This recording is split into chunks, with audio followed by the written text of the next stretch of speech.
We have time for a call or two. I know you're out there. I can tell because we have controls that tell us how many listeners. If you'd like to have a quick a comment or a question for Don Jansen, it's 888-1-NET-6, 888-1-NET-6, and we'll just pick it up and you can ask him a question. We got to get you up here to the Dripping Springs area and do a little workshop again. Remember we did one some years ago, and we had like 100 people, and you just talked about the ocean-grown technology. We had a ball. Yeah. This time I'll show them how to grow grass. We've got to get more serious about that. Show people how to grow wheatgrass. That'd be great. Everybody should learn that. I just had a class here in Naples last week, and we had about 35 people came, and I brought trays and showed different stages of it, and a lot of them are growing it this week. Mm-hmm. Yeah. And we need to, in our houses, we can grow our own grass, and it's incredible. Uh-huh. We need to supplement our food with good food. Do you use the fluorescent lights for the lighting? Just regular, fluorescent lights are fine. Mm-hmm. For plants that don't set flower, regular, any kind of light bulb works. But if you're going to have fruit set and a blossom set, you need ultraviolet. Yes, then you need a special bulb. Hi, where are you calling from? San Marcos. Okay, go ahead. Well, you're on there. Yes. The question is, when you talk about the ratios of the ocean-watered rainwater, are we measuring 2,000 to 500 parts per million as conductivity or total dissolved solids, or is that the actual physical ratio? You got to turn down your computer a little bit. He said total dissolved solids. Yeah. And you can measure it the other way with conductivity, but TDS is what I like to measure with, TDS. That answers it. Thank you so much. Well, you're quite welcome. Glad you're out there. Yeah. So total dissolved solids, that's what you do, right? And TDS meter. Yeah, you get one of those little meters. They're very inexpensive, aren't they? I have a couple of them, and H&M Digital sells them on the internet for $25, I think. H&M Digital. Yeah. On the internet for $25. They're very good. I've used mine for years. They're very good.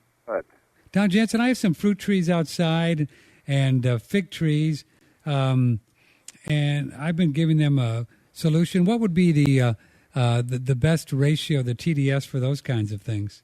I'd say trees can easily take 2,000. About 2,000 parts per million? At least once a week, give them a drink. I did this. Oh, I can do it once a week. Oh, yeah. Yeah. Oh, they'll love you. Really? And if you have a big tree like an avocado tree or an orange tree, about a 5-gallon bucket, just ring it right around the stem, the trunk, and then let it pour out where the roots are. Okay. The size of the bush above it. And, man, that's a good drink. And then the rainwater will take it down to them. Okay. So I'll get about a 5-gallon bucket of fill it up with my rainwater and dump in enough ocean water for 2,000 parts per million. And once a week, just have a go, huh? Yeah. Do that this summer, and they'll love you. Folks, I got to tell you, I gave these small fig trees, they're only about 2 feet high, some ocean water about a week and a half ago, and you cannot believe what happened in the last week and a half. I mean, you could tell the difference. Yeah. I'm just blown away. It's like, okay, now where are folks going to get ocean water? Because I brought in a few barrels for myself years ago from, Kevin up in Wisconsin. Yeah. How can folks get it? I have a friend in Miami who goes out in the Atlantic, and he's getting it now, and he can send you a 5-gallon bucket to UPS. Okay. And he gets, I think it's $17 a gallon he wants for it. Yeah. That's what I pay him for it. But that's a good deal because it's going to last a very long time. Well, dilute it down to 5 ounces to get your 1,500. That gives you about 35 gallons. When you buy a 5-gallon bucket, that's quite a bit of fertilizer for a garden and for plants in the house. Well, especially if you do hydroponic, right? Yeah, reuse. And then, this is just the beginning of the revolution, right? So once we really get enough people around the area, like the Dripping Springs area, but the Austin area, we'll be able to get enough people so we can get a truckload and stuff like that. And then people can get a whole barrel for a lot less money.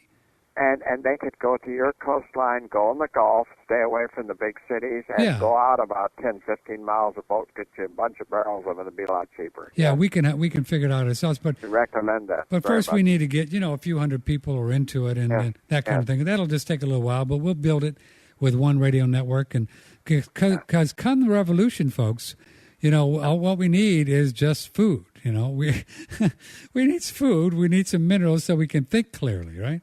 Right. And you can survive and stay healthy even though there won't be good food. So Anne Wigmore lived through the Second World War. She and her mother and her grandmother hid up in the attic. And the night, little Anne would go out and tear off grass. And the next day they sat up in the attic and chewed everything downstairs was stolen because soldiers would come tromping down. They didn't know the women were up in the attic. Right. But Anne lived through the Second World War off of grass, off the land. Now, had they had wheatgrass, it would have been better grown in ocean water, but they didn't know that. Yeah, I've heard that story. Isn't it a wonderful story, folks? So that's actually how Anne Wigmore got to start, right? That's how she figured out how powerful grass was. Yeah, that's right. And if you've just joined us, Don Jansen said at the beginning of the program that he stumbled on the fact that grass is the one species on the planet that will uptake every mineral that you introduce to it. Every mineral. The other species like sweet potatoes or celery, they're Don? They're kind of genetically designed to only pick up a certain amount, right? Yeah, and when you get hybrid seeds, they're overdosed, genetically engineered to take up way more NPK, nitrogen, phosphorus, potassium, than you would out of ocean water. When you use ocean water, the best seeds to get are open pollinated heirloom seeds, and then they match the ocean beautifully. I've never altered the fertilizer. Yeah. And when I had hybrids, I had to add stuff. Yeah. So they manufacture these seeds to just take up the NPK stuff. Right. Way more than normal. Yeah. Yeah. Boy. Do you think that's why we're all kind of silly because we don't have enough minerals? It's hard to think clear. You think so? That's why we're sick and we don't feel good and we don't have energy. You bet. People always have all kinds of ailments. They don't have the. It's like telling you to repair your house and you want a new roof put on, and when the guy comes to repair it, he wears the shingles. He says, "Oh, I don't have any, but fix it." Well, what's he going to do? There's no nails, no shingles. That's why we do our bodies. There's nothing to repair it, and we are made from the elements, and we've got to have the elements to repair. The body will heal itself if we give it the elements. It knows what to do with it, but you got to have the shingles there. Mm-hmm. It won't do it. Got to have them. Don, do you have an email if folks want to reach you? Yes, sure. It's Donald.Jansen at gmail.com. Donald.Jansen at gmail.com. Right, yeah. Try to answer questions, help people get started. Yeah, and as we get going, now that I'm at this full time, we're going to be able to do a lot more, but we can take some photos of our whole setup here, dripping. And folks, again, I'll offer an invitation to you.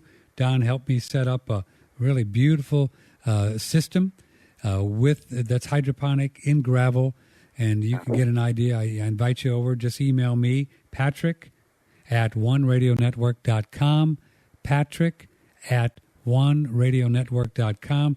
I'll be happy to have you come over. You can take a look at it and then build your own at home. And it's a beautiful thing because you don't have to just once a day. You could actually put it on a timer, and since there's no weeds, you wouldn't have to do anything. That's right. Automatic water. You wouldn't have to do anything. You just the garden. Go out and pick the fruit. Yeah, just go out and pick the fruit. Well, I'm glad you told me about that. My fruit trees. Well, I'm excited about that. I didn't know you could water them once a week. Wow. Oh yeah.